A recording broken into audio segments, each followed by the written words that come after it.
బాలీవుడ్ నటి పూనం పాండే మరణ వార్త ఇప్పుడు సోషల్ మీడియాలో వైరల్ అవుతోంది.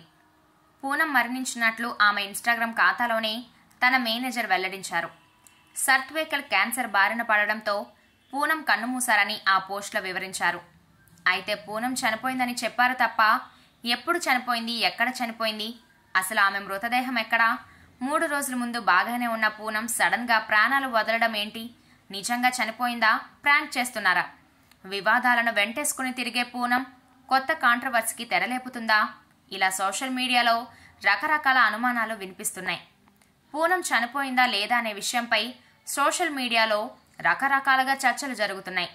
కొందరు ఎమోషనల్గా రియాక్ట్ అవుతుంటే మరికొందరు మాత్రం ఇది పబ్లిసిటీ స్టంట్ అంటూ కొట్టిపారేస్తున్నారు.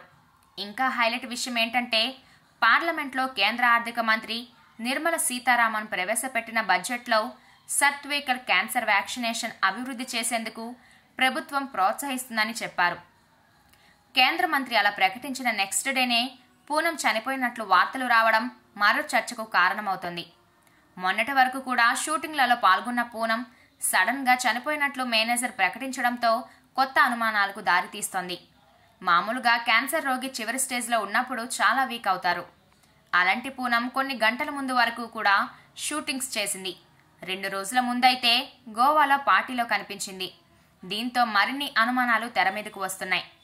పూనం చనిపోయిందని చెప్పడానికి ఆధారం ఒక్క ఇన్స్టాగ్రామ్ పోస్ట్ మాత్రమే, అంతకు మించి ఏమీ లేదు.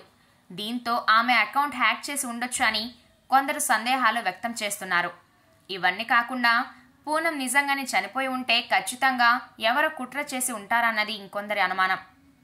అప్పుడు ఆమె మరణం మీద విచారణ చేయాల్సి ఉంటుందన్నది ఇంకొందరి డౌట్. ఏమైనా పూనం పాండే గురించి నెక్స్ట్ అప్డేట్ వస్తే తప్ప అసలు విషయం ఏంటో తెలియదు.